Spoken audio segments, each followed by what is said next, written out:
Welcome to Memory Lane, a Sons of Saturday podcast brought to you by Jack and Coke.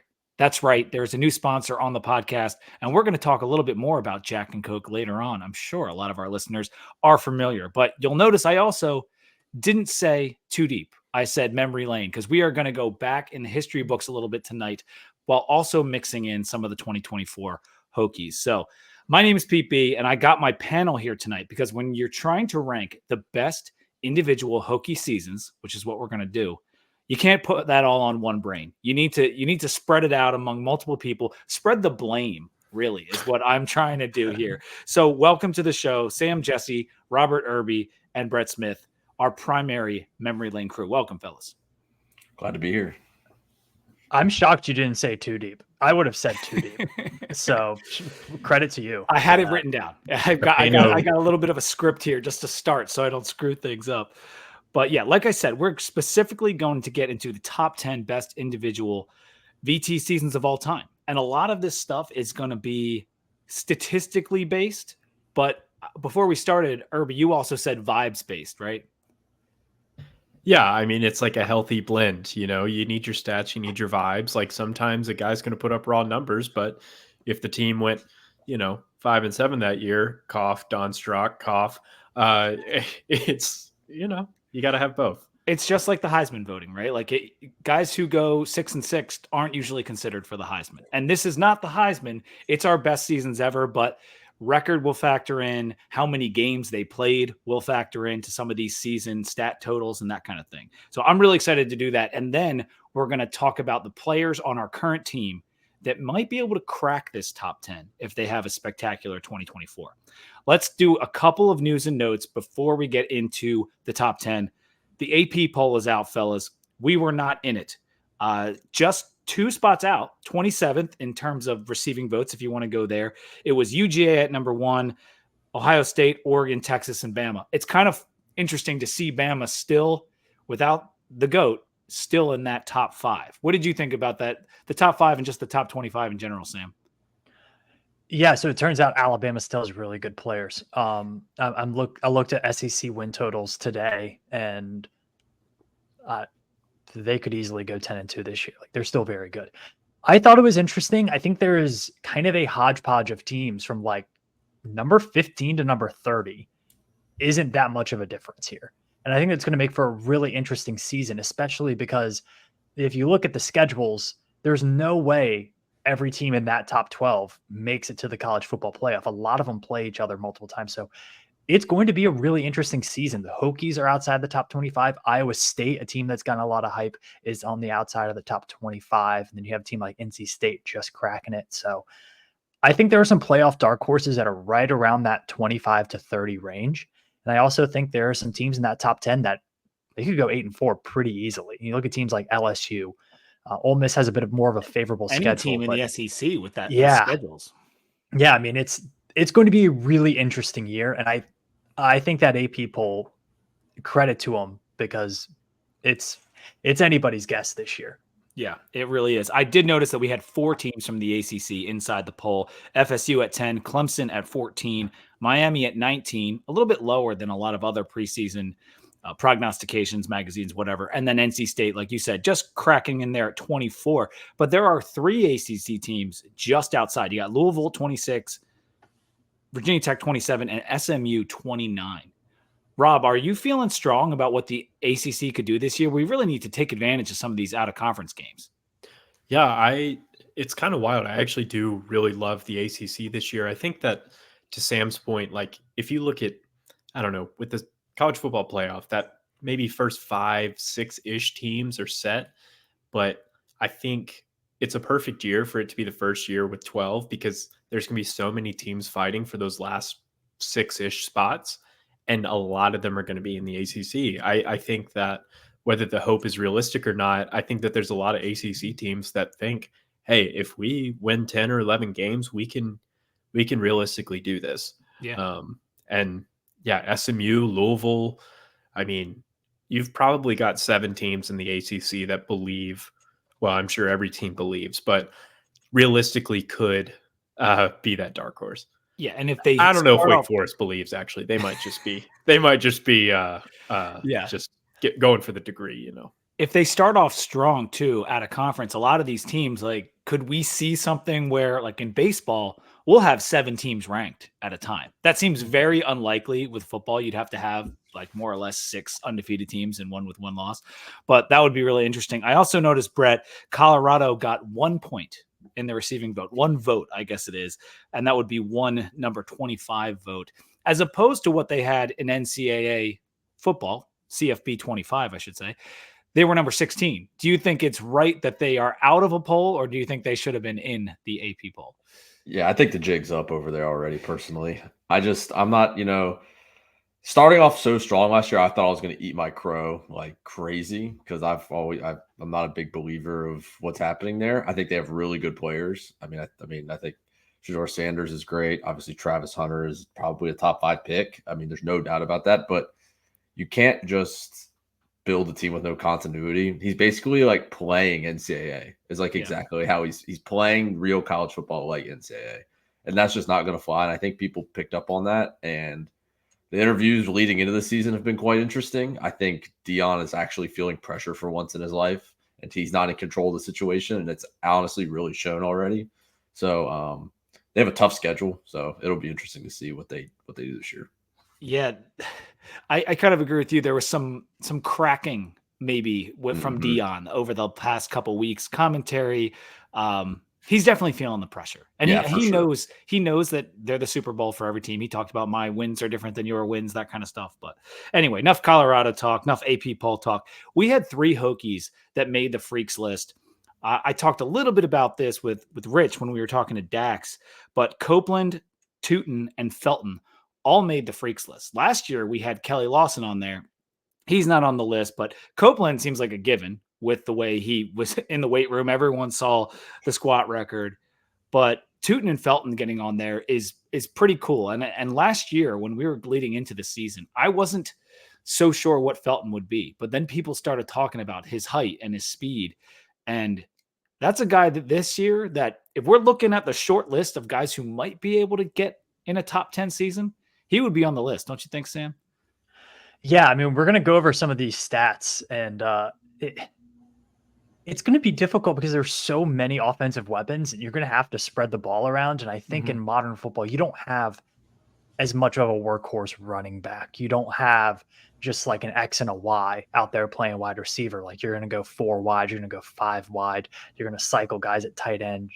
You're going to go to like the 2 series on, 1 series off for your running back. So I think it's going to be hard for a Tech player to have an individual, like a statistically great season. But Drones, like, we're going to talk about Drones a little bit, but he could put up some pretty shocking numbers that we've only seen maybe once or twice in Tech football history. So he's the only player, I think, on this team that has the opportunity for something like that.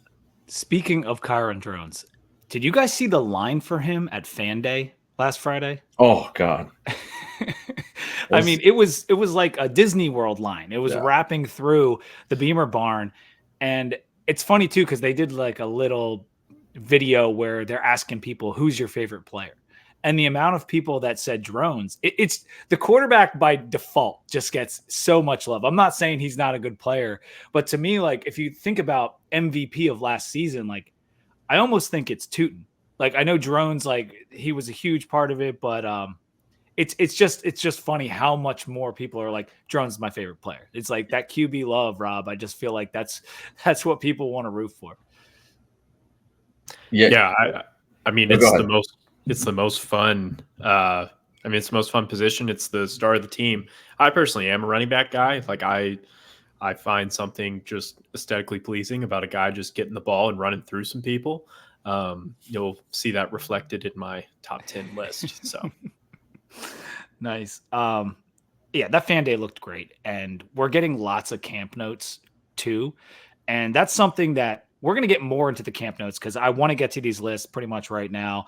But Sam and I are going to be at Ardent Brewing. It's actually called Ardent Craft Ales in Richmond, in Scott's Edition, on Saturday, 8/17 from 4 to 7 p.m. I think, Brett, you're going to join us too, right? I will be there. Nice. Let's Yeah, go. we'll have a nice crew down there, and we'll be doing some giveaways. I've got some sheets pulled out that I'm gonna pass around, see if we get a little pool going, maybe. And I think we're gonna do a little recording as well, and we'll talk about some of the camp notes, things that people have been filling us in on Saturday. For now, I want you guys to like and subscribe the video. We're Sons of Saturday channel, whether you're on the pod feed, whether you're on our feed on 2D, make sure you're rating and reviewing and subscribing there as well. But liking the video is so easy, and subscribing to the channel is just as easy. Please do that if you're watching on YouTube.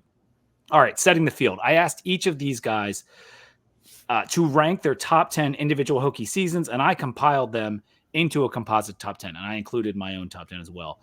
And we're going to go with that one for the official memory lane ranking. So we can all, like I said, spread out that blame. Before we get into the top 10, and I've shown you guys what the composite top 10 is, I want to hear from Brett, like, what's an honorable mention that didn't make the collective top 10 that you want to give some love to?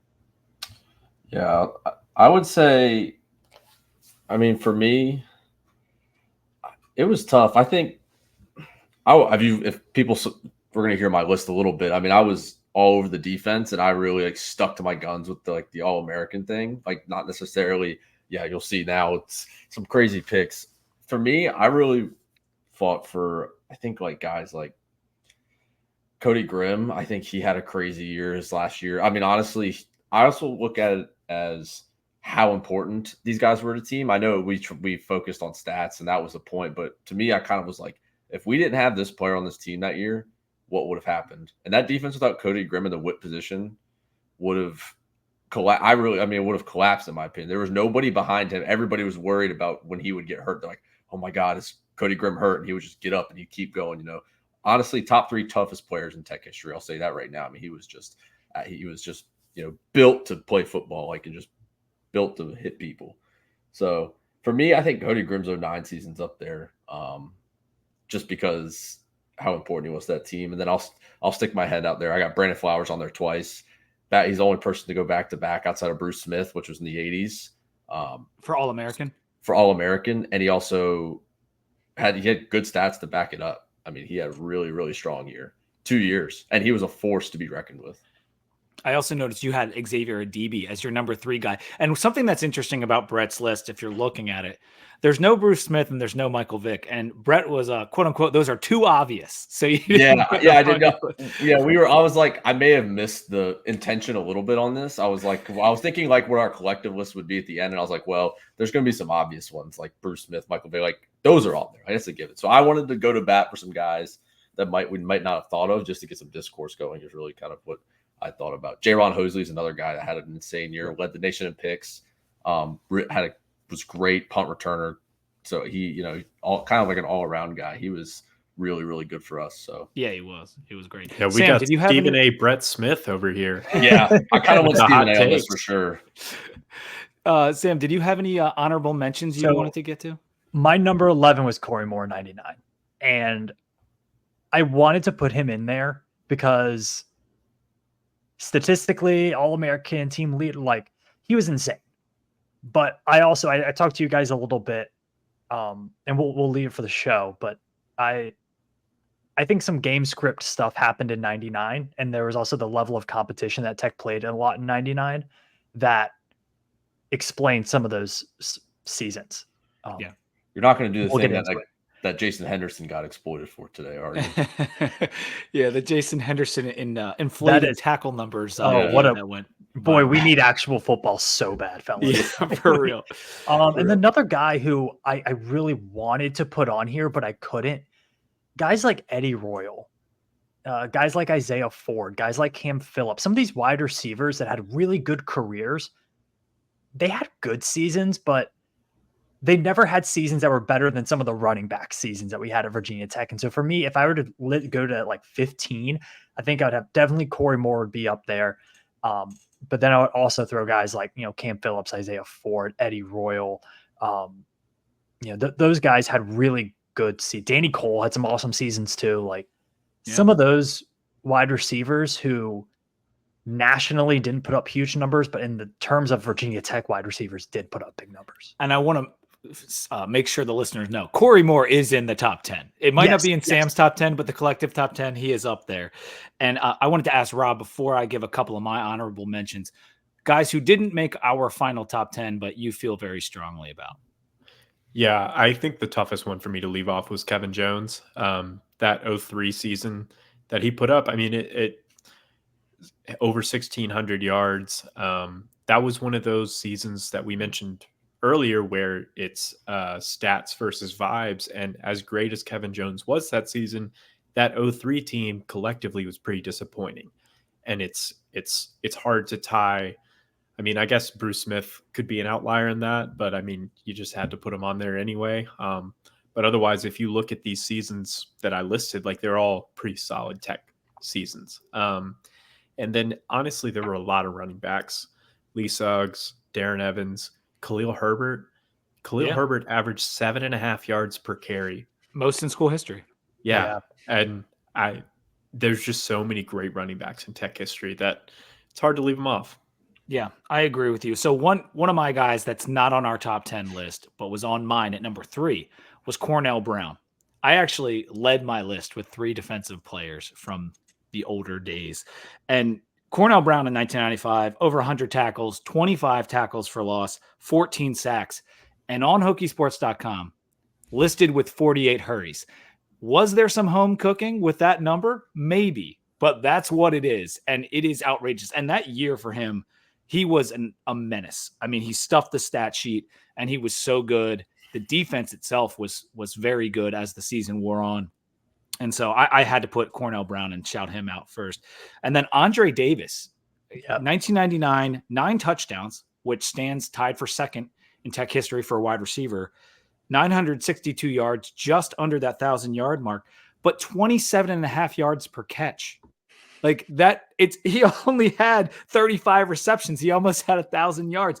Absolutely ludicrous. Only in 11 games. And he had 100 yards in the Natty with a touchdown. So for me, Andre Davis was my number 9 player. And like Brett, I put Cody Grimm at number 10 because he had 7 forced fumbles in 09. And that was that one stat, that like the outlier stat that I'm like, yeah, 106 tackles, good.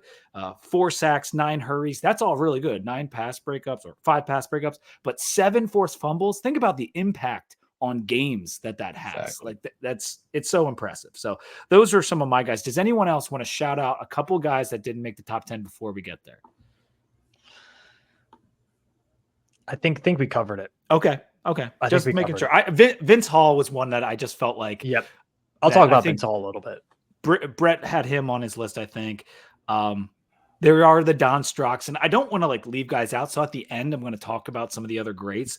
But yeah, Don Strock put up crazy numbers. So many All-Americans. Harris in 08. Macho Harris, when he was the kind of the only one left from that stout 07 defense, he made a huge impact that 08 year. I don't know if Tech wins the ACC without him that year. And Brandon Orr's also. He's third all time. Brandon Orr had a great year. Yeah, he's.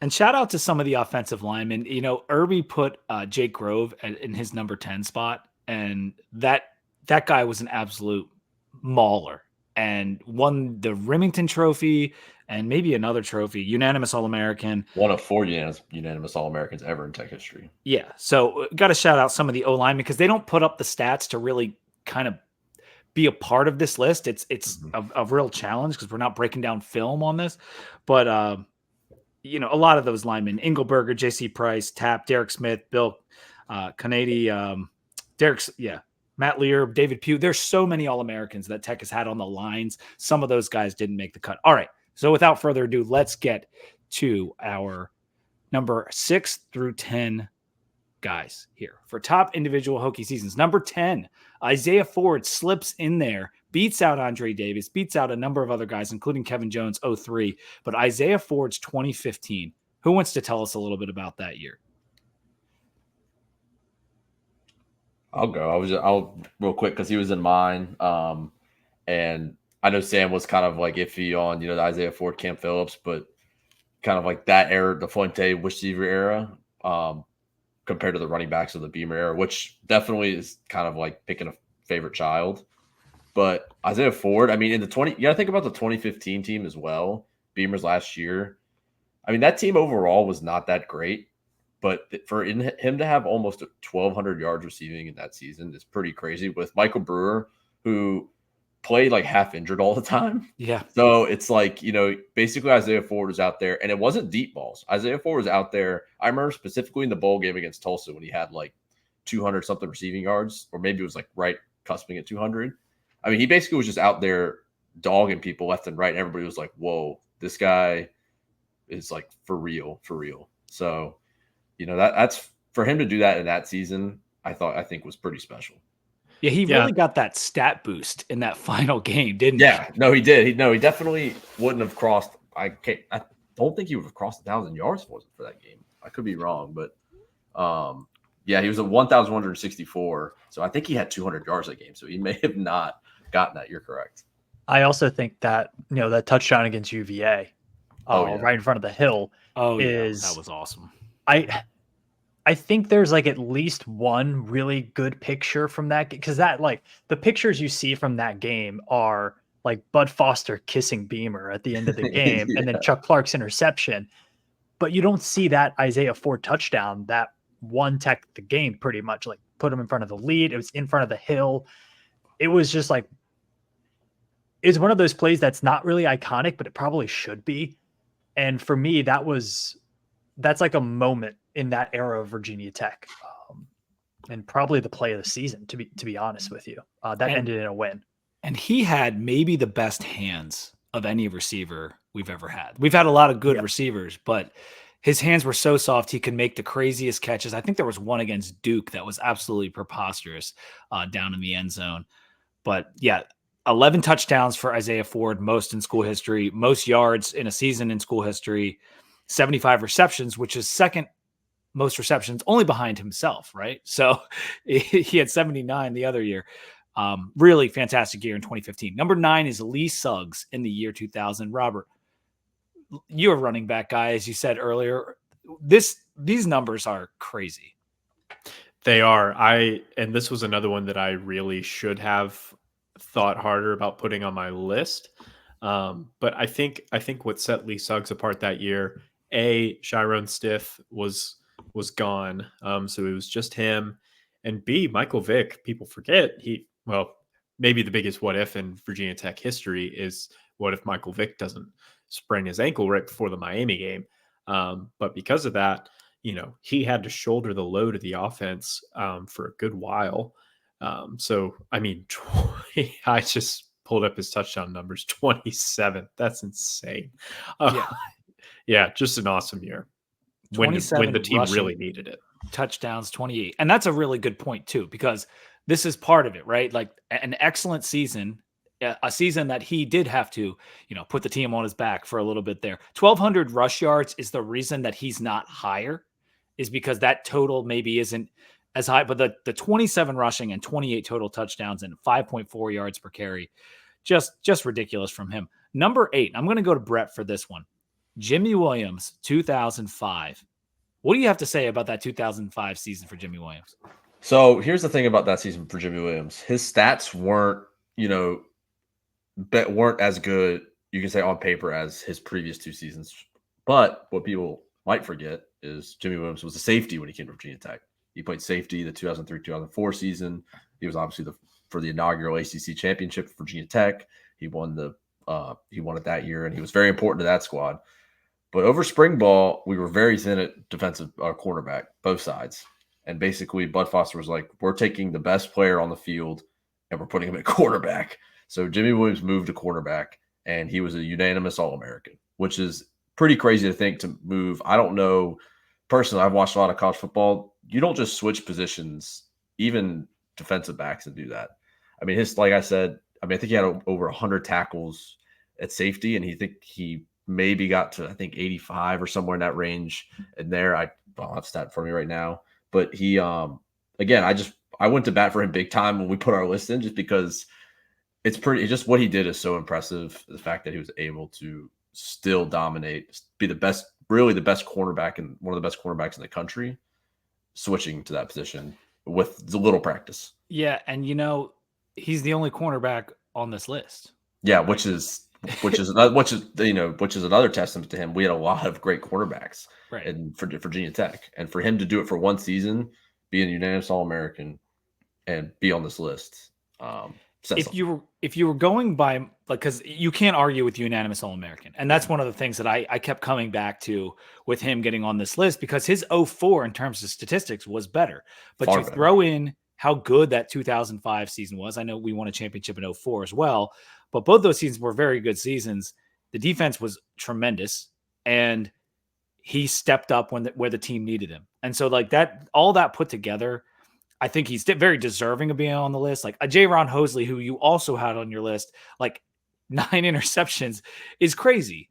But we also have to remember with interceptions, sometimes that can be dumb luck. Like you're in the right spot and you get that extra. And really bad quarterbacks. And bad quarterbacks. In college, really bad college quarterbacks. I'm not taking anything away from J-Ron, because I think I might have had him ahead of Jimmy Williams on my own rankings. But Jimmy Williams was so good, and the fact that he didn't have like the best pro career, I think some Hokies forget just how great. Exactly, I totally agree. Yeah. Well, and the thing about corners too is sometimes you don't want them to have stats, right? Mm-hmm. Exactly. If a corner's not getting interceptions, that means that no one's throwing it their way. Mm-hmm. Whereas a safety, they're going to rack up numbers. Like if a safety's hopping in there, that means he's getting involved and making plays. But like PBUs weren't really a stat back then. Really, people weren't focusing it on it as much because PFF wasn't around and all that kind of stuff. So yeah, I'm not even sure that's a stat you could. There might be a stat you could find for that. I know they had pass deflections. You can find. Yeah, there's PD and there's PU if you go to the Hokie Sports like in deep on the search. But they're also like there's a lot of discrepancies with how they're recorded as well. And so, but Brandon Flowers was like pass breakup king. Like he had 18. One of those years, I think it was 2006, 7.5 tackles for loss and 18 PBU for Brandon Flowers in 2006. So another worthy DB of being on this list, along with Whitaker. And I mean, the list is so Pearson Prelude, All-American. Like it's just crazy how many we have. I think there was a lot of seasons where you had really good defensive back play for Virginia Tech, but the stats were spread out.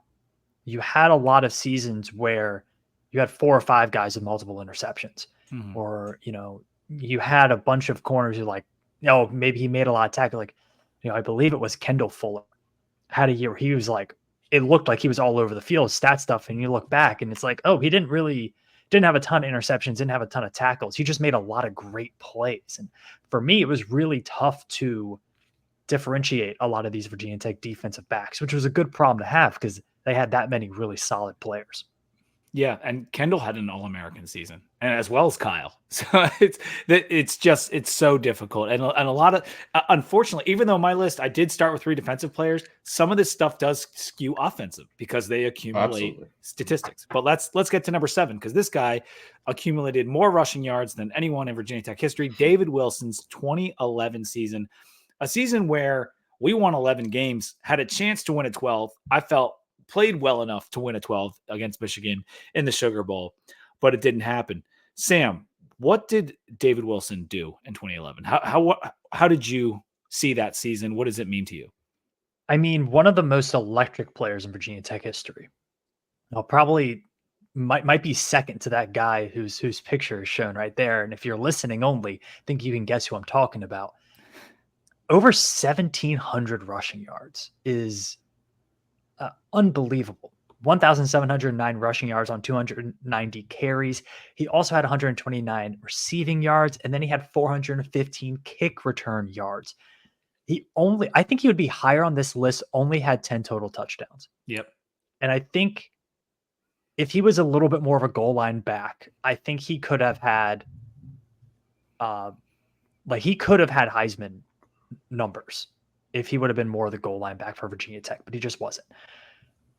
In my mind, his highlight reel is up there with anybody else in Tech history. Like the run against Clemson where he like bounced it around 4 or 5 times, the kick return against Georgia Tech, incredible.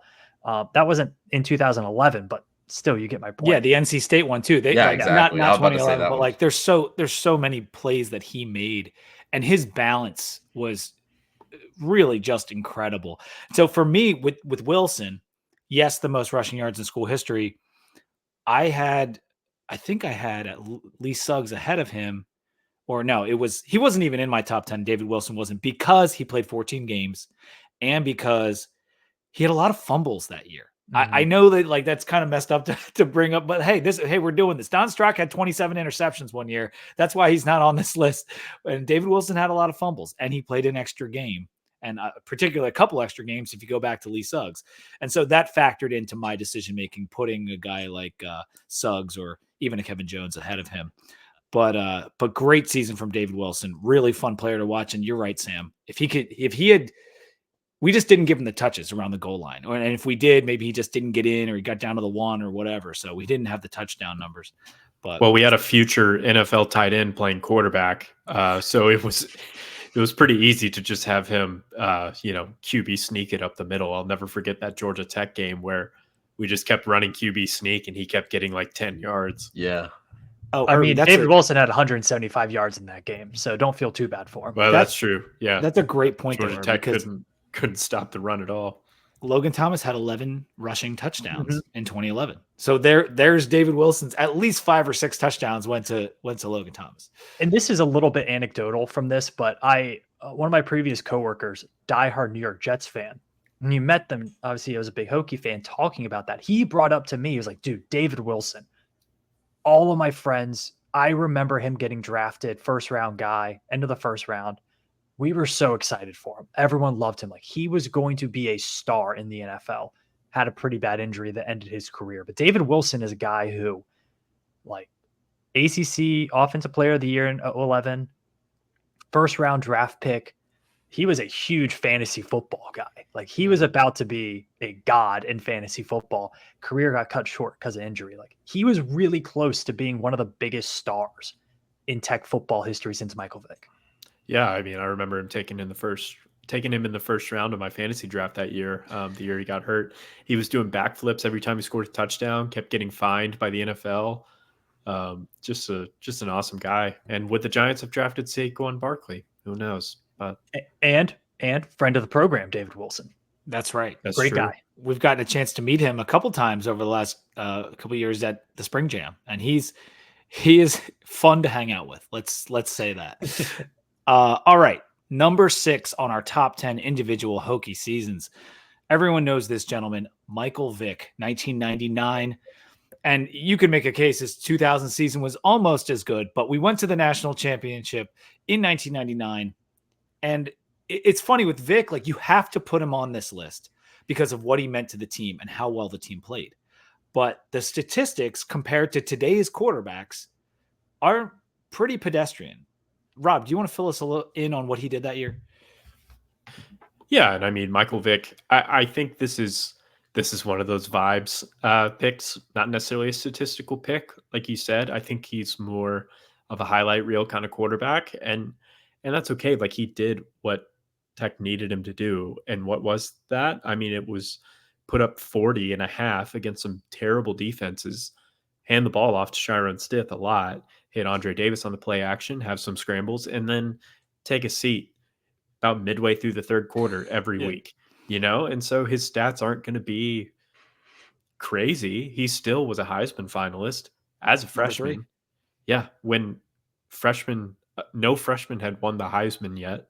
It wasn't allowed, really. It was like taboo back then. It was taboo. Yeah. It was, I believe it was Manziel was the first and then Jameis right after. But, yeah, I mean, I think if you're just looking at paper, you're going to say, well, why is this season that impressive? But just knowing just the juice that he brought the program, taking them from a good, not great team in 98 and just, everything wide open. And he just had that bravado and that star power to him. Yeah, and I know there's people watching this right now saying, like, how is Michael Vick 6? Like, that's not even allowed. You guys are idiots. But you have to keep in mind this. We are kind of trying to measure statistics, see how guys performed against each other. And when it comes to the numbers, they're not there. Now, some numbers that are there for Michael Vick: 180 passer rating is, if not the best in school history, because that's a really hard thing to figure out, by the way, unless you go back and check each quarterback. Pretty sure it's the highest for a guy who started an entire year. Ludicrous, absolutely ridiculous. I think Hendon Hooker had like a 160 in 2019, and he played phenomenal. His completion percentage was crazy. And we talked about the Heisman. If you're finishing third in the Heisman, it's one of the best seasons in school history. And so it's on here, but I don't think did he get to 2,000 passing yards? No, I don't think so. No. And then he had like only, and it wasn't 1,000 rushing yards either. No. I mean, and only 12 passing touchdowns. Yeah. I mean, if you look at how Virginia Tech played offense that year, they didn't run a lot of plays. Like, it was a pretty methodical run the ball, play defense team that just so happened to have this quarterback from the future. And I think that's something that we kind of forget. We see these highlights of him running and scampering around. Look at the start of those highlights. Tech's an I formation in a lot of them, right? The kind of play was either hand it off to Stith or play action. If Andre Davis isn't open deep, Mike runs with the ball. And so he didn't really have the opportunity to create a lot of those stats, not just because of the offensive playbook, but also they weren't running hurry up offense all the time. I mean, they weren't throwing the ball all over the yard and getting incompletions. They weren't just even in the shotgun. Yeah, they were huddling up, getting under center, and playing a pretty pro style at that time, pro style offense. So, like, you just imagine, like, if that guy played football 5 years later, 6 years later, what could his numbers have been? Yeah, he would have been Lamar Jackson. You know, it would have been Lamar Jackson. Like, and that's incredible. The other thing that why he's not number one is the team. It was so good. I mean, Andre Davis was my number 9. Corey Moore was my number 2. Like that team was so good that yes, Michael Vick had a great individual season and he's number 6. That's nothing to sneeze at. But like when it's that good and there's multiple reasons you made the national championship, we're gonna put the GOAT quarterback for the Hokies at number 6 for that season because it was spectacular and he was extremely efficient, and the threat of him made everything else work as well. Okay, we are 5 players in. I want to take a moment to talk about our sponsor. 2 Deep Hokies Under the Influence is brought to you by Roback. You guys know Roback, and they just put out that drop. Did you guys all see that come out on your timeline? Incredible. Yeah. So such good gear has just come out. It's on our Twitter page. It's on Instagram. It's on the Suns, everywhere. They got 2 or 3 new polos. They got the new hoodie with the TV logo. It's sick. They got the quarter zip, a new quarter zip. Make sure you go to roback.com, load up your cart, and use code 2DEEPVT to get 20% off your order. Now, if you've already used the code last year or whatever, there are ways, people. All right. Use your brain. You got someone else in your house that has an email address. Let's use that thing. If you want to use the Suns one, use their code, use our code, but make sure you're using one of them and you're going to Roback and you're getting 20% off. Roback, crave activity. I also want to mention our other sponsor, Sam, Jack and Coke. We talked about it at the top of the show. When you're starting your drinking journey in college, Jack and Coke is one of those first drinks that you have, right? It's one of the OGs. And it's also like, I think what is awesome about it is in this new age of alcohol consumption, you can get it just in the can. So no more, you go into a tailgate, no need to bring the glass bottle of whiskey and then a bunch of things of Coke. Like, easy to pack, easy to consume, tastes great, tastes like football. Really, football season is the only time I'm like a brown liquor person. The only time I trust myself with that. So this is awesome. Like, this is one of our favorite sponsors I think we've had so far. We're gonna have a ton more content coming out with them. And we are a drinking podcast. And yes, we are beer focused. I'm a beer guy, but when I go back to Blacksburg, I drink Jack and Coke in tots. Like, that's one of the first things I get because it makes me remember my college days. And now Jack and Coke is not just ready, it's born ready. And the cocktail is made with Jack Daniel's Tennessee whiskey and Coca-Cola. It was first mixed in 1907 and is considered one of the world's most celebrated drinks. The 2 ingredients, natural vanilla and caramel flavors, are said to mix well together. And now it comes ready to drink right in your store's fridge. Jack Daniel's and Coca-Cola, the taste of a perfect match. Make sure you're getting those ready to drink Jack and Cokes when you're in your liquor store this fall and all season long. All right. Can you imagine cracking that open and it's like 57 degrees in Blacksburg, a nice little crisp breeze happening? Tech is, I don't know, 6-7-0 or something like that. There we go. There we go. I'm going to need one at 9:00 on the morning of the Vandy game when it's hot as hell outside in Nashville, cracking an ice cold Jack and Coke. That's going to get my morning going. Can't get hungover if you don't stop. That's right. That's right. Okay, that's enough for the ad reads. Let's get back to the list, and I'm going to show you our top 5. All right. Number 5, Tyrod Taylor, 2010. This is a guy that he means so much to all of us because we were all of age and watching the Hokies and deep in on the Hokies when this season happened. And this season, much like the 1995 season, got off to a bad start. But the steadying force of Tyrod Taylor brought us to an ACC championship and an Orange Bowl berth. What does this season mean to you, that 2010 season for Tyrod Taylor, Brett? First, I just want to say, how fitting is it that he's number 5? I don't think that was intentional, but it was not. But I mean, I kind of was going to make the argument for Vick, on the last on number 6. Like, what is that team without Michael Vick? What is this team without Tyrod Taylor? Tyrod, he was kind of like Vick in the fact that he didn't put up like crazy stats a lot, but because he had a lot of good players around him, obviously good running backs around him at the time. So, but he was the second coming of Michael Vick for us. I mean, that's how people viewed it. And that's exactly what he was. I mean, he was able to make plays with his legs that nobody else was able to do. Really, still at that time, it was still kind of a new thing to have a mobile quarterback like then. I was like right after him is when it really took off that you had to have a mobile guy to be the RPOs and everything. Yeah. I mean, so for me,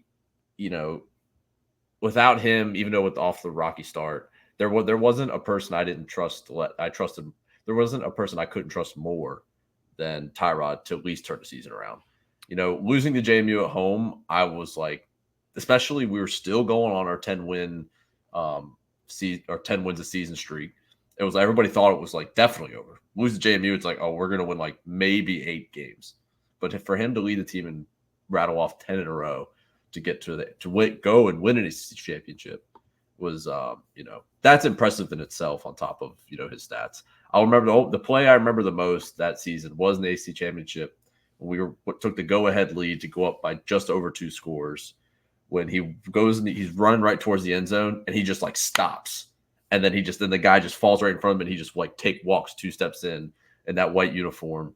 And just that's when we're like, it was almost like closure for us. It was like, he did it for us. No matter, even though the Orange Bowl, we'll have to talk about that against Stanford. But it didn't go great, but that's okay. He played well in that game. Yeah. That wasn't on him. Yeah. I'm just overall, like, I don't want that to tarnish for him.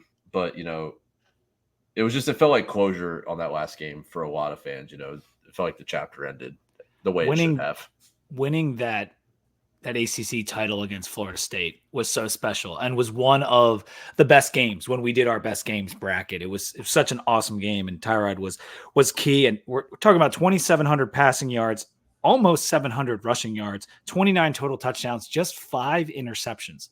Really protected the football well that year. Yeah. That's the big thing, on top of 2,700 yards, which you think about that nowadays, it's not. Obviously, people are like, that's really not a lot of passing yards in college football now. But, it's, to me, again, we were also a rushing offense. Exactly. That's what I said at the beginning. We were still a run-first offense then. And it's tough to leave him off this list at all. And it's tough to leave him, for me, out of that season out of top 5 because it was so balanced. He protected the football. And honestly, I don't think there has been or will be really a better leader for Virginia Tech ever other than him in that 2010 season. He did that the year you talk about the running backs.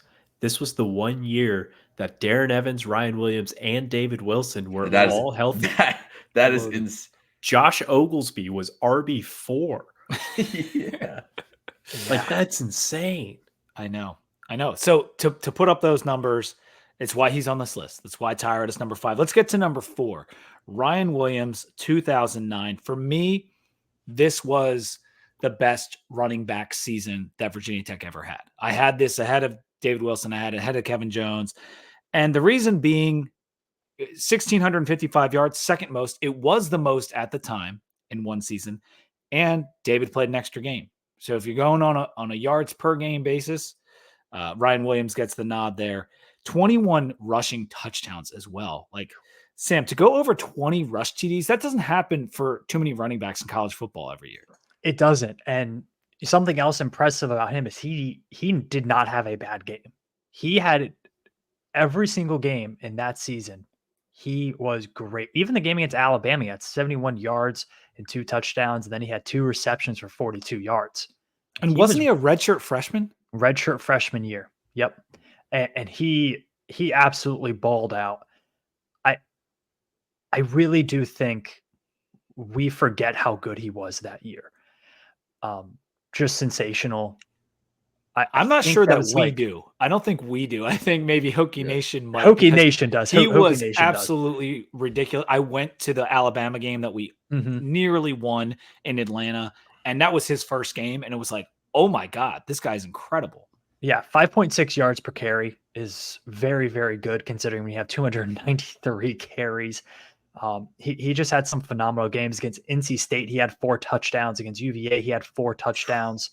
Ran for 117 against Tennessee in the bowl game. Like, he had some great performances.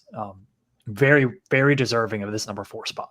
And I think the context of that season is important too, because if you remember, the year before in 2008, Darren Evans had just had an awesome year, and as a redshirt freshman. So Ryan Williams was redshirting that year, and so, you know, coming back the next year, it's expected Darren Evans is the guy.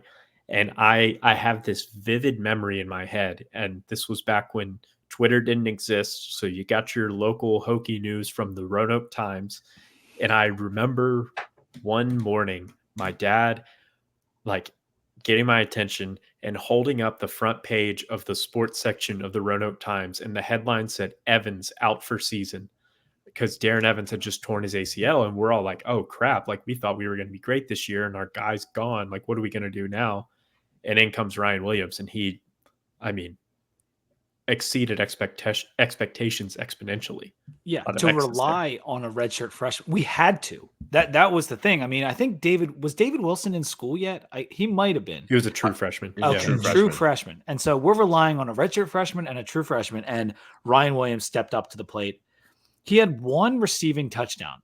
Am I remembering this right? That might have been in that Alabama game. Didn't he catch like a ball out in the flat? He had a long pass, but it wasn't that. His one touchdown came against Georgia Tech. Okay. And that was actually that Georgia Tech loss.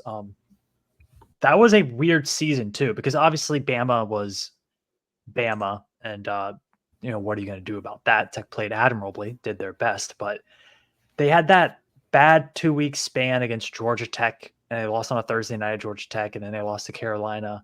And that kind of tarnished the season. Other than that, they were dominant, and they whooped up on Tennessee and Lane Kiffin in that bowl game too. So satisfying win there. Satisfying. New Year's Eve. Good win. So I think we also don't look at that 2009 season as glowingly as we should, because they had that weird 2-week span where they just played really poorly. But yeah, that was a really, really good team, and it was led by Ryan Williams. All right. Number 3. These are our top 3 Hokies. Corey Moore, 1999. This was an easy pick for me. I had this as my number 2. Comes in at number 3 on the composite here. 17 sacks, 28 tackles for loss, 3 forced fumbles, 60 total tackles for a defensive end is actually pretty substantial, and 25 hurries. All-American, undefeated season. Who had Corey Moore number 1? Was it you, Brett? Yeah, it was me. I went to that was, I knew this one was going to be up there. So again, I went defensive heavy, and I left out the obvious ones, like I said earlier, just because I knew which ones were going to be in here. But, Corey Moore in the top 3 is a no-brainer for me. And I think it's obviously unanimously here. I think it's, it's tough to leave him out of the top 3. I mean, I kind of look at it again, without him, what is that defense? Again, I think Sam talks about, I'll let him talk about, what his thoughts are about the season, which I think he's got some good points about. But Maxwell Award winner, the only one we've ever had. So I think, I think the stats are there, and I think his presence in himself was enough to put him in that spot. Yeah. And Sam had left Corey off his top 10. He had him at number 11. And you referenced that earlier, that Big East that year. Did you have like doubts about the strength of it, or was it just not very good? Tech played a lot of bad teams that year. And look, that wasn't, Tech's fault. They played a lot of bad teams. I actually looked at this because my original thought when I saw his stats, I was like, did he get like 7 sacks against UAB or something like that year? He didn't. He was a consistent 2 to 3 sack a game guy. So it wasn't that. I do think there was a bit of a game script happening where Tech got up early. The other team was throwing the ball a lot more than they were used to. Remember, this was 1999. Teams didn't usually throw that much. And you have a really small, really quick defensive end that can line up a little bit wide and just track star shoot off the edge and pin his ears back. So for me, it was like, I looked at other players. I was like, this player was a workhorse. And this player, I know the competition they played week in and week out. I know the game script was tougher for Tech running backs, and the other team knew Tech was going to run the ball. That's why I didn't have him on there. But if I do this again, probably 8, probably 7, something like that. But for me, like, that was my thought process when going through this. I looked at other guys. Like, my number 9 was Vince Hall. And I was like, Vince Hall was a freshman starting middle linebacker on a team with national title caliber team that year. And that's a huge load to carry. Like, you're the captain of the defense there. And then I also, we'll wait till my number 10 till I'll talk about number 10. But that was my thought on Corey Moore. Yeah. And 17 sacks, it's a great number. And one of our high, like, it's second in terms of our highest. But people do that in college football every year. Someone gets 17 sacks.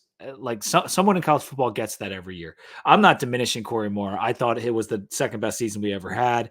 And I know Sam isn't either. It's just we're trying to compare against greatness. And so everyone has different opinions. But 25 hurries for me was another reason. Like, it wasn't just getting to the quarterback on the sacks. It was it was a lot. His presence is exactly right. His presence was, people feared him, literally.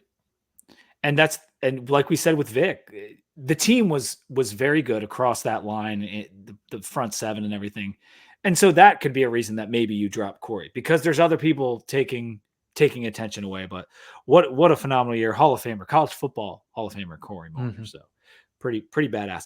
Number 2, and this is much more recent than Corey Moore, a guy we all watch closely. Gerard Evans comes in at number 2, his 2016 season, the only one he played for the Hokies. That was, at first, it didn't seem like it was going to be a historic year for him. But Rob, I felt like as it went on and all the way through the bowl, it's like, oh my God, this guy really put some stats together.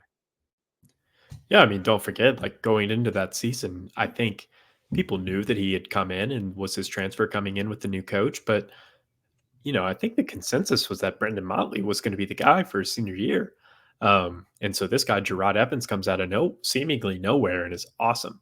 And I hate to, I think the older Hokie guard is not going to love that we're saying this, but Gerard Evans, statistically, it's the best season by a Tech quarterback ever, and it's not really up for debate. It's not even close. It's not even remotely close. And it's just the plays that he made. He had an embarrassment of riches to throw the ball to with Ford and Cam Phillips and Bucky Hodges, but he just always was able to find the right guy.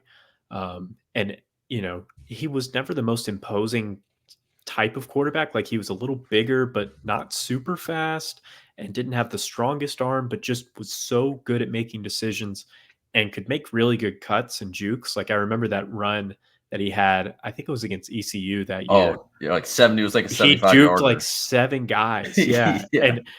And I remember being in the north end zone, and we're all like, oh my God. It just like kept happening, and he somehow ended up in the end zone. So plus that's a team that won 10 games and, made it to the ACC championship game, came very close to winning it. So won a lot of games, and just the stats were nuts. Does anybody have his stats? I have them up here. I have them. Yeah, I got Go them over up. his stats. All right. So 3,500 pass yards, 29 pass touchdowns, only 8 picks. So nearly 30 touchdowns and under 10 picks is just amazing. And then 846 rush yards and another 12 TDs. Now, he did play 14 games, but 41 total touchdowns. What's the second most? Do you guys know the second most off the top of your head for total touchdowns? In total? Yeah. It was Logan Thomas. Logan right? Thomas. That's what I would think. 30 from Logan Thomas in 2011. He had So, 1,000 10 more more. total yards than Tyrod Taylor did in 2010. Yeah. Right. And 29 1,000 pass more. touchdowns is And also the most 800 in a more season. than second place. So like his Wow. total yardage was 4,392 and Logan was 3,500. So we're talking almost 900 more yards than second place, 11 more touchdowns than second place. This is why he's so high up. And he also, I mean, if you look at the games that Tech lost that year, I don't think they ever lost the game because of Gerard Evans. Like, he performed really well in every game. Like that Tennessee game, he was 20 of 28 for 214 yards. The Syracuse game at the Dome, he was 20 of 33 for 2 touchdowns. I mean, like Gerard Evans was really good to great in every single game. The Georgia Tech loss, he was 32 of 45 for 316 yards in that game that Tech lost. The Clemson game against a really good Clemson defense, he was 21 of 35, threw for 60%, 264 yards. Like the dude was unbelievable. His fire and like electricity was what kept bringing us back in that Clemson game and helped bring us back in the Belk Bowl. Absolutely. And he was the first quarter. Oh, go ahead. Go ahead, Sam. No, sorry. Another thing I want to point out, he also had to play a game in a hurricane. And he actually played well in that hurricane compared to Mitch Trubisky. 2 touchdowns. Yep. Brett, what were you going to say? I would say, and he, we as fans, this isn't statistic based, we longed for a guy like that to happen again. Really, Logan Thomas was the last one to really do something like that. He was, he was, and that was 5 years before. I would say the 2011 season. The 2012 season was okay, but the 2011 season, yes, the 2010 season, that's, we long for that again. Even though it was only 4 years, and he just, like Sam said, he brought an electricity to that team that all year that it needed, and the stats backed it up. Yeah, one of the best offensive lines Tech's ever had too, which really helped. Mm-hmm. Absolutely. And this is a good question that Sam kind of talked a little bit about earlier. If you take, or I think it was Brett, if you take him off that team, do they win? Is it Motley at quarterback? Do we win 7 games? Like maybe. I think we win exactly 7. That's where I'd put it. And no disrespect to Brendan Motley, but yeah, it's just, the Pitt game, that shootout in Pittsburgh where Gerard is throwing pass after pass and our guys are coming down with it. That we don't win that game. Yeah, with 406 yards. Yeah, 406 yards that game. Yeah. That's the day I learned I hated Pat Narduzzi. Right. That was the pass the salt Pat from the keep play after that one. Okay, guys, let's talk about number 1. It is Bruce Smith. His picture is on the screen, the famous American flag picture with the Va-Tech uniform. Good looking gentleman. Number 1, 1983 season from Bruce Smith. Now, this was hard to find the stats on. You're really reading and we're all younger than when this season even happened, even myself. But this list does not only skew, modern. We tried to incorporate everyone throughout Hokie history, and Bruce Smith is number 1. 22 sacks is the stat that I did find, and that is absolutely crazy. Who else? That's insane. Who else wants to talk about Bruce Smith's season that year? 22 sacks is one of the most ridiculous. Like, to average 2 sacks a game. Yeah, it's in 11 games. Is unreal. Like, obviously one of the best pass rushers in the history of football. That's without question. He was a first ballot Hall of Famer. Continues to have the career sack lead in the NFL at 200. And Robert, I know you as a Steelers guy, me as a Browns guy, we talk about that.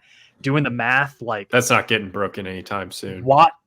TJ Watt and Myles Garrett are not breaking that stat. Micah Parsons isn't even breaking that stat. Like, it is, his longevity is incredible as an NFL guy, but 22 sacks is unreal. I would love to find some game film if anybody knows where that is. I know. And that's it's wherever the Wilt Chamberlain 100-point game footage is.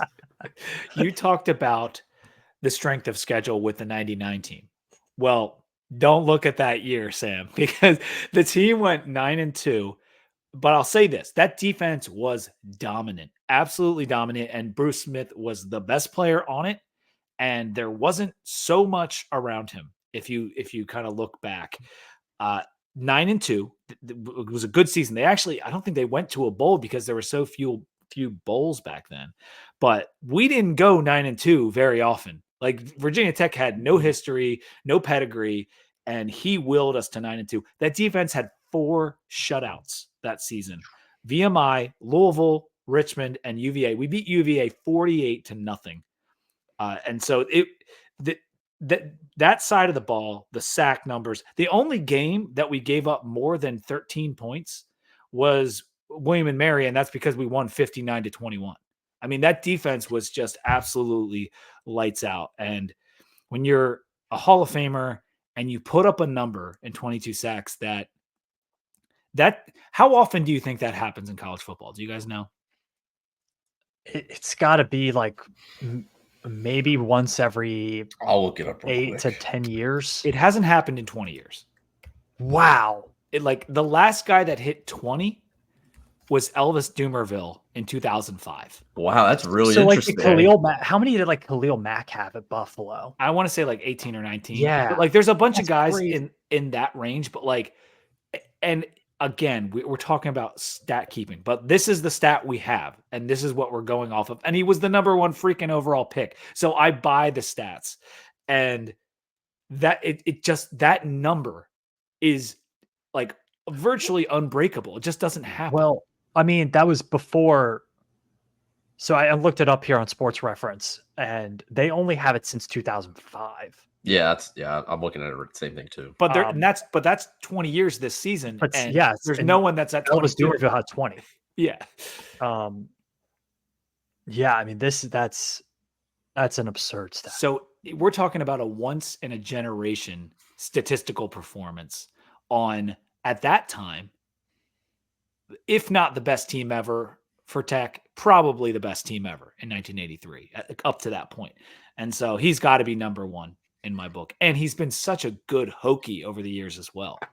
Yeah. That would win you a Heisman today. I mean, really. Oh, yeah. That would have won again. Like, I'm glad the Heisman the last, just a little off topic, the last like 10 years has shifted towards just total play instead of just like the pedigree, like your quarterback, running back, not even receivers weren't winning him that much. It was basically quarterback, running back. But now it's shifted, I think, into the optics of college football. And there would have been no doubt Bruce Smith would have won. I would bet my bottom dollar Bruce Smith would have won the Heisman with 22 sacks on a good football team.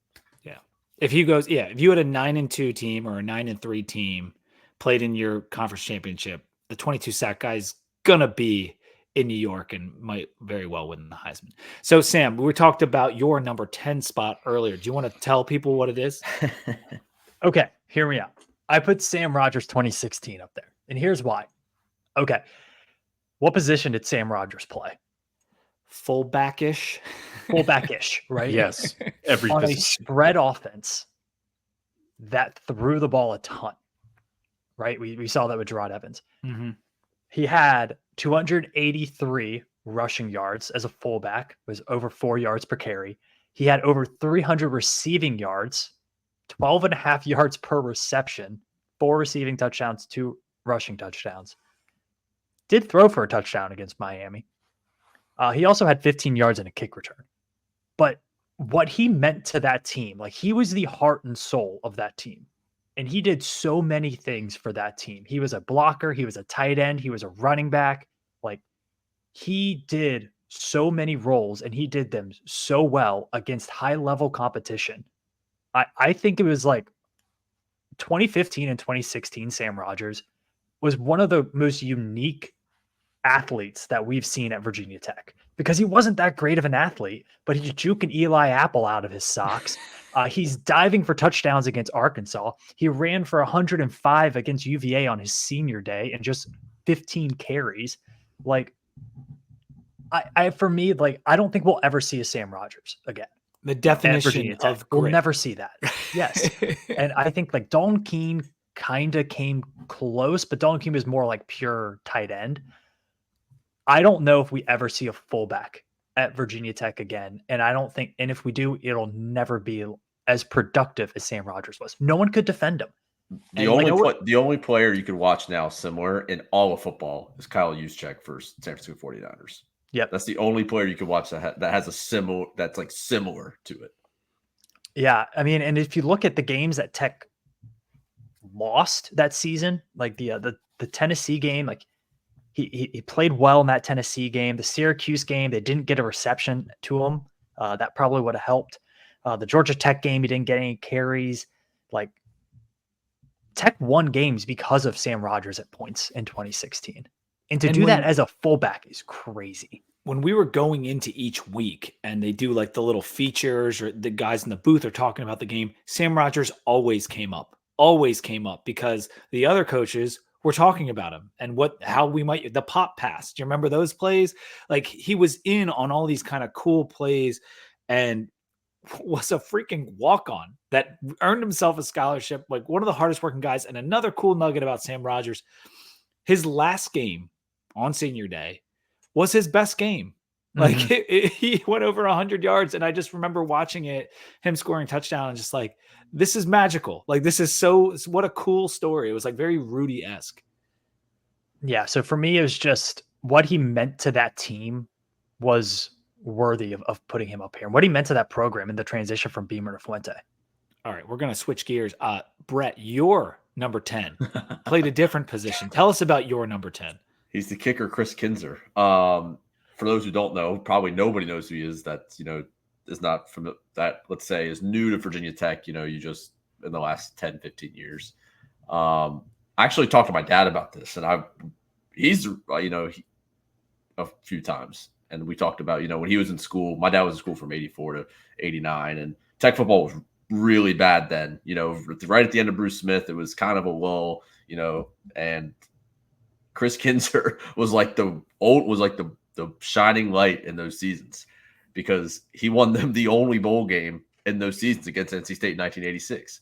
But not only that, Chris Kinzer held the single season field goal stat for almost 30 years. 30 years in a game of college football that the offense got more and more, people were running faster offenses, and there were more field goals kicked.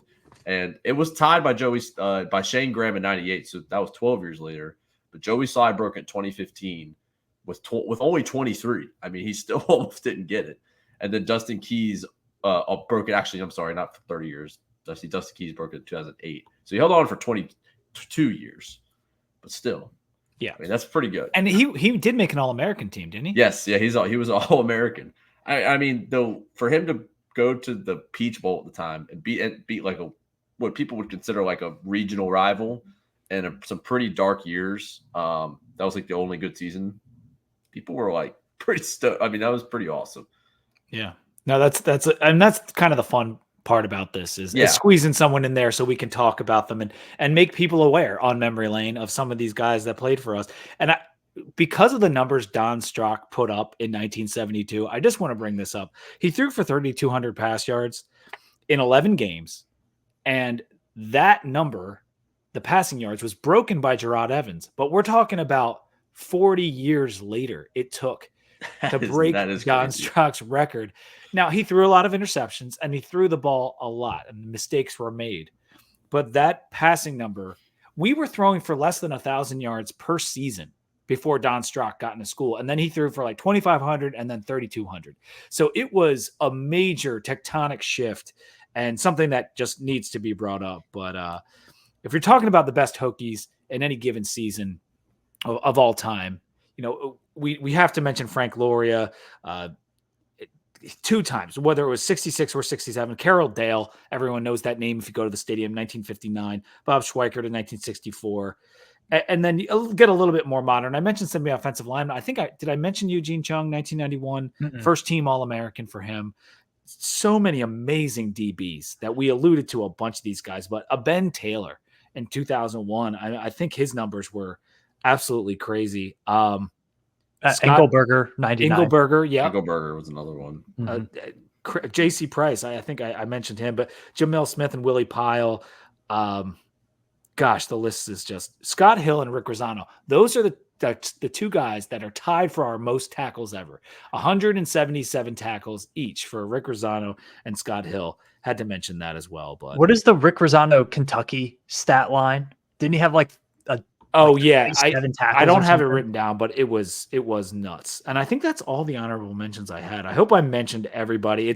It's hard, but now we're an hour and 10 minutes in. Let's get to 2024. I don't think this is going to take too long, but players that could jump into this top 10 if they have a tremendous year. And I want to go with the best chance to get on that list. Rob, who's the best chance to get on that list?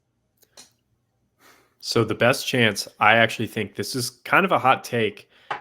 I feel like the low-hanging fruit answer is Kyron Jones or Bashal Tutin, but I'm going to go with Mansour Delane. And the reason for that is I think, especially if we're talking statistics, everyone knows who Dorian Strong is. And I mean, everyone knows who Delane is too, but Dorian Strong has built this reputation for himself as like arguably the most lockdown corner in the ACC. So what's going to happen? They're going to have to throw towards Delane. They don't want to, but they're going to have to. And I think he's so good. His ball skills are so good. He's so fast too. I could see Mansour getting at least one, maybe a couple pick sixes or like long interception returns this year, especially the way that we're going to be able to rush the passer and force the quarterbacks into some really bad choices. So I think this is a year. I think Delane could even he could even try to touch that J-Ron Hosley 9 interceptions number. Like I really think it could be that kind of year for him. And you had talked about that with corners. Sometimes the best stat is no stat. But that could be what's happening to Dorian, and they got to pass it somewhere. And so that is an interesting pick. I think if either of those two corners were to make the list, they'd have to get to like that 18 pass breakup number, and the interceptions would have to be 5+. So something like that to get on the list, or be an All-American. If you're All-American, you're going to have a good shot at getting on the list if you're anyone. But Dorian only had 8 pass breakups last year because they weren't throwing it at him. Piggybacking off of that, yeah. I'm going to go. Kyron is the obvious one. I think he's my number 1. My number 2 would be Antoine Powell-Ryland. The game sack record was 4 when Corey Moore had it, broken by APR, who got 4.5 against Wake Forest. And there were APR finished with 9.5 sacks, but he was like a fingertip away 4 or 5 times against UVA. And then a few more times against Tulane in the bowl game. Like he was really close to double-digit sacks, and he really got better over the year. Like yes, and so that's the thing. What is he going to do now? And if Tech can get up early a little bit more in games, the other team is throwing, there's going to be more chances for him. I think he's a guy who could push like the 13-14 sack range. I don't know if that makes top 10 on the list, but that's certainly all ACC, and that's pushing All-American as well. And if a guy gets all ACC and All-American as a defensive end, they're in the running on this. So I think teams are going to know about him, but teams knew about him at the end of last year too, and it didn't help. So APR could put up some big time numbers this year. I think. Well, and we also go ahead, Rob. I was just going to say we also improved our pass rush as well. Through the transfer portal and just progression, which is crazy to say because we also led the ACC in sacks last year. But Aeneas Peebles for a defensive tackle, can get after it. Cole Nelson is going to continue to improve. He was great at the end of the year last year when defenses started keying on APR more. That just opened up so many opportunities for Cole Nelson. Eventually, kind of like the whole cornerback situation, they're going to have to pick their poison. And at some point, that's just going to let APR get loose. Yeah.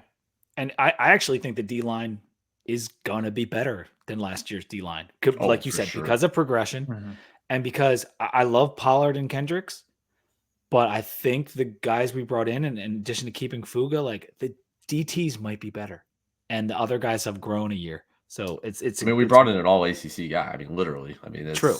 You can't argue the fact that he's going to be better, All right, Brett, did you have someone that you want to say that could get on this list? Do you want to talk about Drones? Do you want to talk about somebody else? So I think I'll talk about Drones real quick, just because the way Sam described Gerard Evans earlier, he was talking about kind of like, a stocky guy, but he could make some plays with his feet and he was very efficient, all this. And I'm like, that sounds a lot like the guy that's going to be at the helm this year. So, I mean, obviously the low hanging fruit is Kyron. He's the center of everything. I think he can have a really great year. Irby stole my pick with Delane. So now I was like racking my brain. I was going to go with the hot take. So I'm racking my brain while we're sitting here. Who else? I think Bashal Tootin really has an opportunity also to do something special this year as an all-around player. I think, all-purpose yardage. All-purpose yardage. I think he can have a David Wilson kind of year. Maybe I don't think he's going to get 1,700 rushing yards. I think Kyron's going to keep the ball too much for that. But I think we're going to throw it, a lot more in short yardage situations. I just think he has the opportunity to be like, where we're sitting here, and it's like without Bashal Tootin on the kickoff return and being there for us in the offense, where would we be this year? And I think he also continued to get better throughout every game last year. And if the offensive line improves, like we're hearing, I think he could put a really special year together as well. I don't think any of the receivers will because it's too many.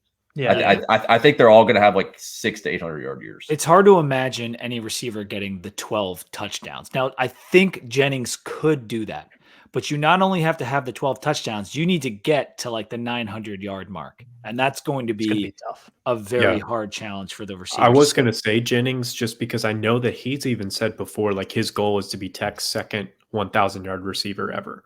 There's only been 2 seasons, and they were both Isaiah Ford.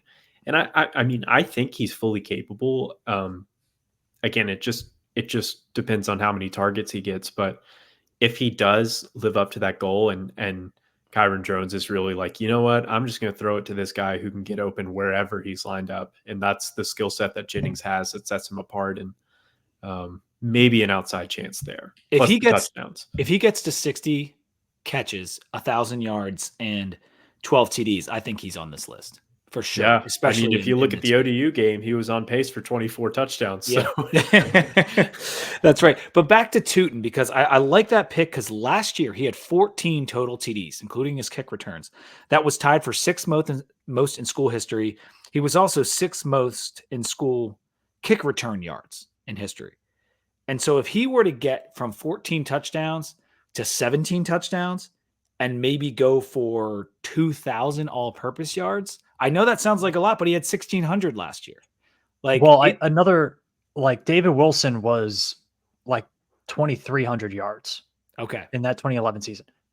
So, Tootin, if Tootin gets to like 1,800, 1,900, does he start to look at the top 10 in this list? Like, I don't know. I think he'd have to have a lot of touchdown numbers with that. But like the seasons that some of these Tech running backs had are like, I know, mathematically really, really difficult to get. That's why it has to be a touchdowns. He's not and all purpose. That's what I was viewing it as. Yeah, definitely straight running back. He definitely will get the yards. I don't definitely agree with that. But how about this? He runs for 12 touchdowns on the ground, 3 kick return touchdowns. Does that then because that's just like nuts.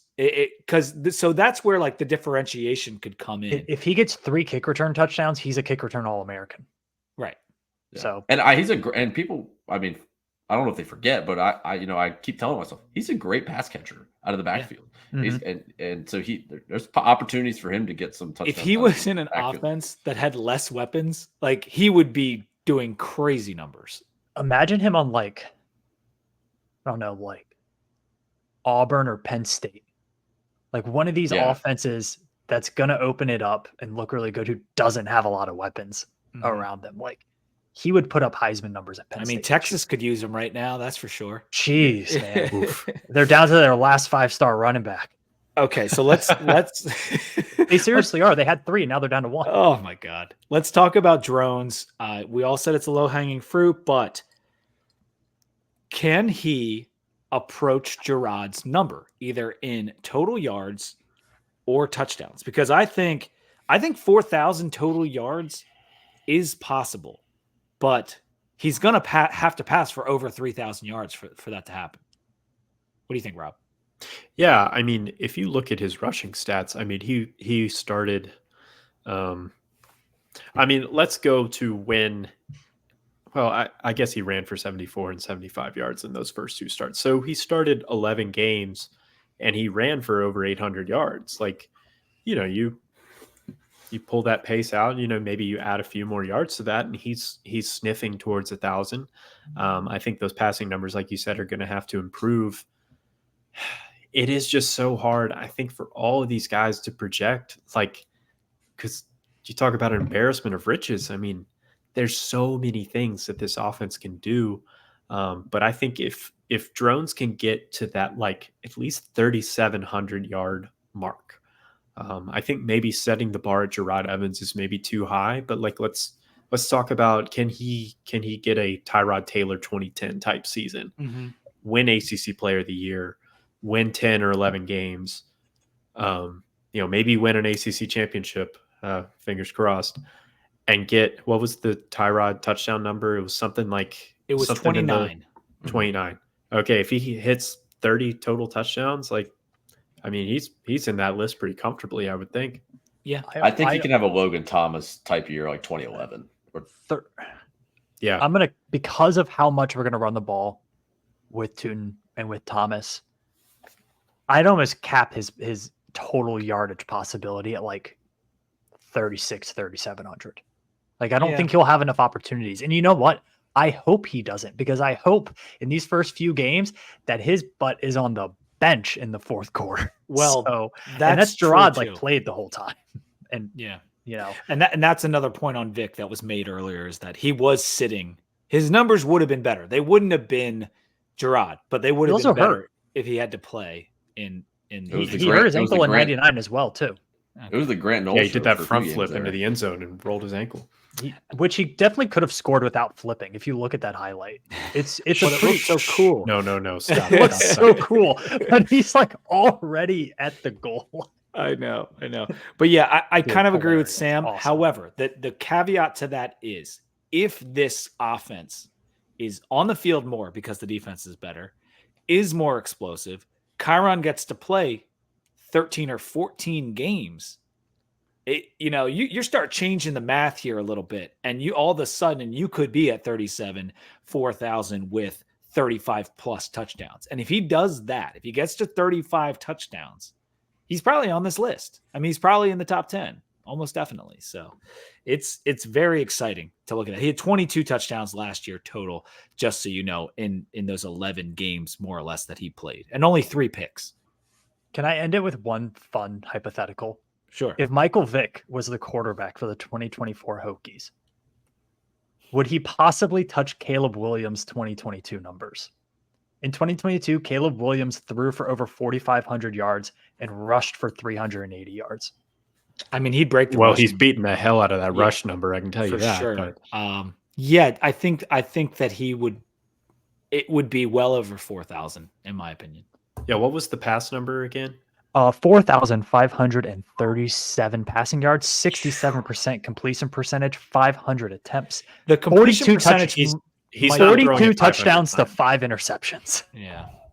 Never mind. He's not doing it. The completion percentage is hard, right? Like, that's maybe total yardage he would come close, but it's just different. I think Kyron's completion percentage this year is going to be fantastic because I hope so. Offense. I was talking about he's shooting Vick, for 70. but yeah, which is nuts. Well, he's got to hit 60 first, but yes. I hope it happens. I hope his QBR can get a little bit, because last year, if you look at the overall numbers, like, they're not all the hype with Kyron is projection, and we believe it can happen. It's just there's projection that needs to take place. Sam, hard mystery Hokie question. Do you have a mystery Hokie? Do you want to ask us? I do have a mystery Hokie. Man, this is so many stats and figures in this one. So this mystery, and let me pull it up because I have like tabs on tabs on tabs on my monitor here. Okay.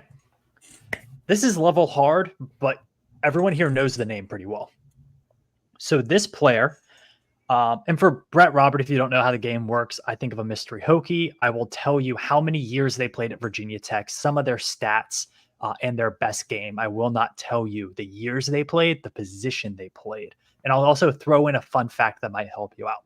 So this player amassed, we'll call it just over 2,000 yards of total, 2,029 yards from scrimmage and 21 touchdowns in their Virginia Tech career, played for 4 years. This player's best game. Let me get to that tab over here.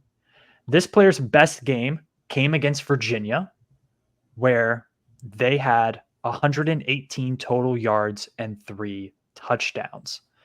Fun fact about this player, I'll give you 2.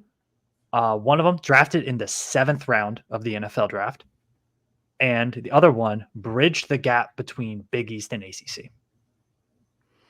Josh Morgan. No. Bridge the gap between David Clowney. Nope. Yeah, he was like. You can ask questions and I'll answer. Yeah. But they ought to be good questions. You I can't was trying just to ask. think of because that we're talking about 2004-ish. I might have it. crossing over. Did he have a famous drop against Miami? I don't think so. No, Oh, so it's not Ernest Wilford. Justin Harper. this is not Justin Harper. It's not Ernest Wilford. Mm-mm. All right, so He had over 2,000 yards from scrimmage. Oh. God. It's over his career. Over his career. Cedric Humes. Cedric Humes. Good job. Oh, Robert Irby. go. Cedric Humes.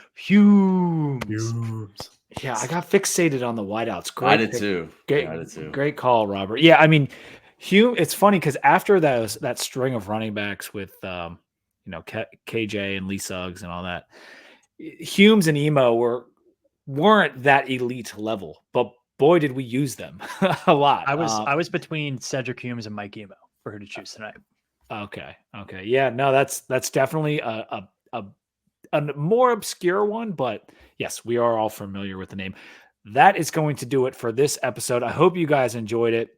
It's been a little while since we did a memory lane, and we're going to hopefully bring you some more of these. Maybe not so many during the season. Maybe so, maybe not.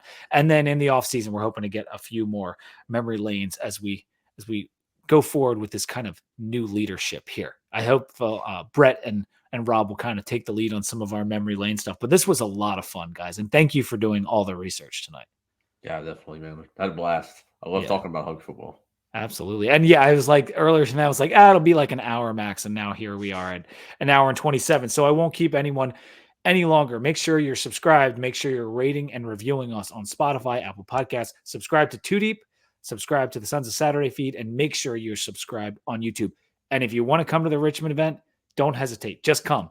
It's me and Sam, Brett, a bunch of our other buddies are going to be there. Don't be shy. Come up. You'll get some free stickers. Maybe if you show us your knowledge, you'll even be on the podcast with us. So until next time, go Hokies. Go Hokie.